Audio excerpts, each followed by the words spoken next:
Hi BFF, welcome back to my channel. I'm Christina, your virtual BFF, and today I'm going to talk to you about the 5 books that completely changed my life.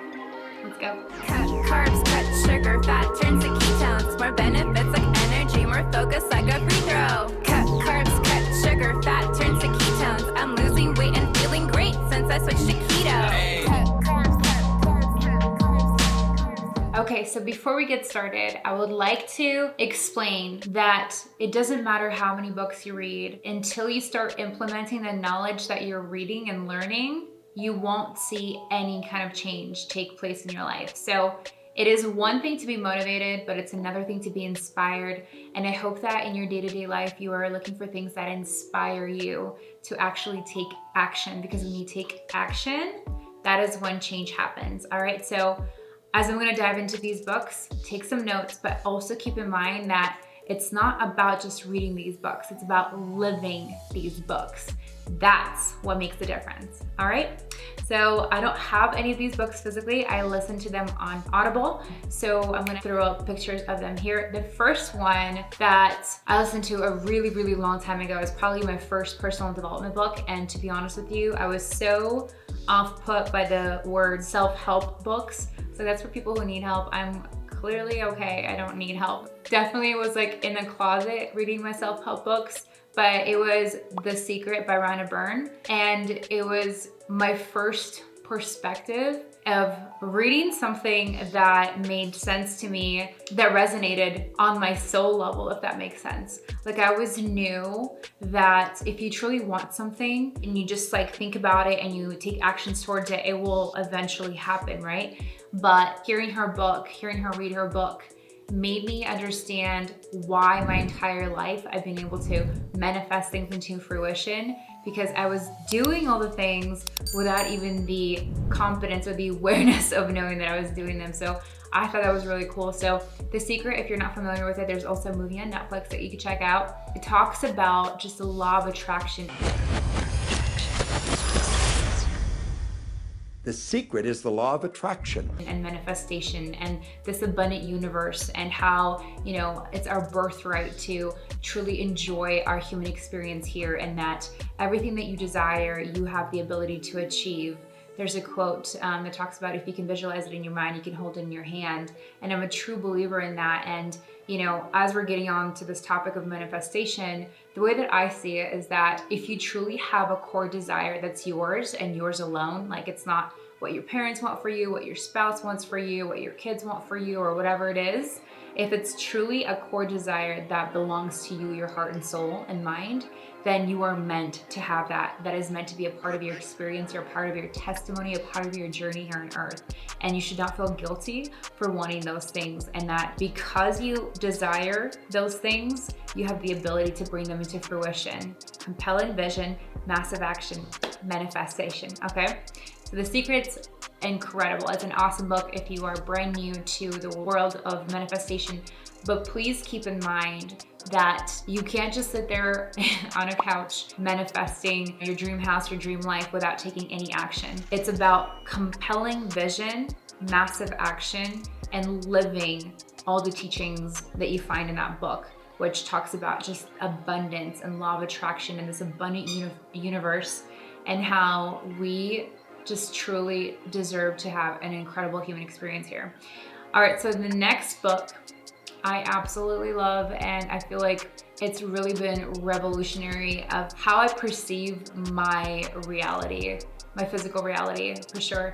And that is this book right here. It's called The Magic of Tidying Up by Marie Kondo. And I read this on my flight home to Portland from Puerto Rico, short, quick read. I read this book probably in 2015 and came home. I was so hyped, you guys. I literally took all of my things, put them into one room, and just started decluttering, just started going through all my stuff. And if you're not familiar with the book, Marie talks about, it's a Japanese way of cleaning up and tidying up, and it's like, only keep the things that bring you joy, that you're actually using. Like imagine, like I'm gonna paint a picture for you. Imagine your home, your living space, you walk into it, it's clean, it's organized, Every drawer has everything neatly organized in there. Everything inside those drawers is actually something that you use, and it has a purpose, and everything's got like this yin yang, like feng shui vibe to it. You go into your closet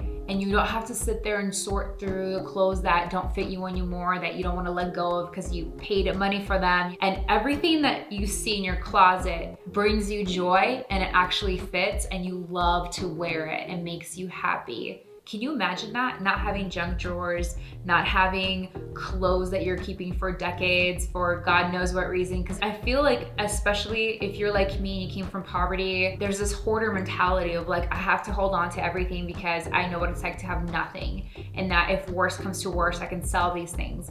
But in reality, when you like hoard things, you're clogging up energetic space around you. And when there's so much clutter energetically and physically, it affects your mindset. It also affects the way that you attract abundance into your life. If you don't clear up space, abundance has nowhere to go. Where do I go?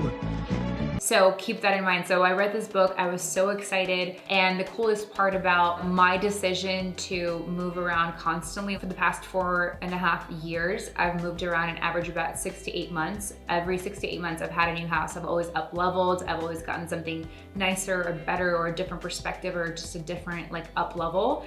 And although moving is a pain in the butt, don't get me wrong, like I'm sure you're thinking, what is with this girl? She's moving voluntarily on purpose every 6 to 8 months, but I truly do enjoy it because it allows me to go through everything, take an inventory of my entire life, all my possessions. It allows me to get rid of things that I don't use, to donate, to sell, to recycle, just to get rid of things and just to declutter and free up so much space. And there's so much baggage emotionally and mentally that comes with physical items. So it's very therapeutic and I absolutely love it. So every time I move to a new place, I take the first couple weeks to truly like move in and get settled in and create this incredible environment where every room that I walk into, I'm just euphoric and I'm just so happy because I know where everything is and everything I have in my possession has a purpose, it has a meaning, it brings me joy. So the reason why I like to move is that it gives you an excuse to like go through your items, because I don't really feel inspired to do this every 6 months if I stay in the same spot. But if you're moving, you're relocating and your closet sizes change, you know, it gives you an opportunity to really go through your stuff and wear some things you haven't worn in a while, see if you want to keep them or if you want to give them away, or, you know, it's just, when you give things away, you give those things the ability to make other people happy and bring them joy, and you're also clearing space in your house and your mind for more abundance and new things to come your way. So the magic of tidying up a Marie Kondo, truly super revolutionary for me. I absolutely love that book, you guys. The third book is The Miracle Morning by Hal Elrod, and this book is freaking amazing. And I was doing The Miracle Morning before I knew about The Miracle Morning. Very similar to The Secret, I just knew that every time I would wake up in the morning and I would, before grabbing my phone and answering emails and checking social media and just rushing out the door, if I took the time to pour into myself and do some like quiet time, you know, which later on I found out is called meditation, to do a gratitude list, to exercise, move my body, sweat a little bit, get my heart rate up, to visualize, you know, the day ahead, what it's gonna look like. To do those things, I had a much more happier, productive, successful day if I took a little bit of time in the morning to do those things. So when I discovered The Miracle Morning about 2 years ago, through a mentor of mine, I was like, oh my gosh, this is so cool. Someone had the same idea and then they put it into a book and it's very organized. So what I love about The Miracle Morning is that it talks about 6 things that you do before you start the day. And it's savers, if you want to break it down, SAVERS. And then the S stands for silence. And then the A stands for affirmations. And then it's V, visualization, E, exercise, R, reading, and S, scribing. And essentially, if you just take 5 to 10 minutes of your day to do each one of these every single day, it will put you in peak state and allow you to truly be able to be your highest self and be present in the day and actually win the day. Like, I truly believe that if you win the morning, you win the day. You set the tone for the entire day based on how your morning goes, right? Get up, get out, and get something. Don't let the days of your life pass by. You gotta get up, get out, and get something. Don't spend all your time up late at night. So I absolutely love it, and you guys should check out my video about my miracle morning here. I'm gonna do a link to it so you can see what I do every single day, how I get my day started. All right, so the next one is one that I read recently within the last couple weeks, so a relatively new one to me, and it's called Codependent No More. Here it is, by Melody Beatty. And she talked about how, first of all, when this book was recommended to me, I was like, yeah, this isn't for me. I'm independent. I'm Miss Independent. I pay my own bills. I don't need no man. I literally was just like, codependent is not what I would use to describe myself. And it is so wild because it humbled me and brought me to my knees because I found out I, in fact, was codependent, especially in my previous relationship. And maybe I'll touch more on my story later on as we progress with this channel. But you know, I got out of a very toxic relationship, packed up my stuff, moved to Vegas by myself, and then I met someone the same week, and then we started dating and I wasn't ready for it. So I didn't allow myself the time to heal from the previous toxic relationship. And so this one that I was currently in started developing into a toxic relationship because of my trauma that wasn't healed. And so when I had to walk away after 2 years of trying that, I realized that I literally have become so codependent. And this book talks about how there's this drama triangle where, first of all, you see, you know, you're like the rescuer, and then you see your significant other or your team or your family members, you see them as inadequate of doing their own responsibilities. So you literally avoid your own responsibilities and then you start taking on other people's responsibilities. And then you get so upset that this person is not essentially grateful or thankful, and then you start feeling used because, like, you know, at first you take on their responsibility and you're like, okay, clearly this person doesn't know what to do, so I'm gonna go ahead and, you know, do the dishes, and I'm gonna do the laundry, and I'm gonna make the bed, and it's better if I just do it, that kind of thing. You start taking on all these responsibilities and you start growing resentment for the fact that you're taking on these responsibilities, which, by the way, the person never asked you to take on those responsibilities. You just assumed that they were incapable of doing them, so you took on those responsibilities yourself. And then you go into victim mode, hi, hello, and you're like, oh, I'm used, I'm being used, woe is me. All I'm doing is pouring myself out for these people, and I'm just doing this and this and this for everyone, and they don't even do like anything for me, and I'm just so busy doing everything for everyone else that I don't even have time to take care of me.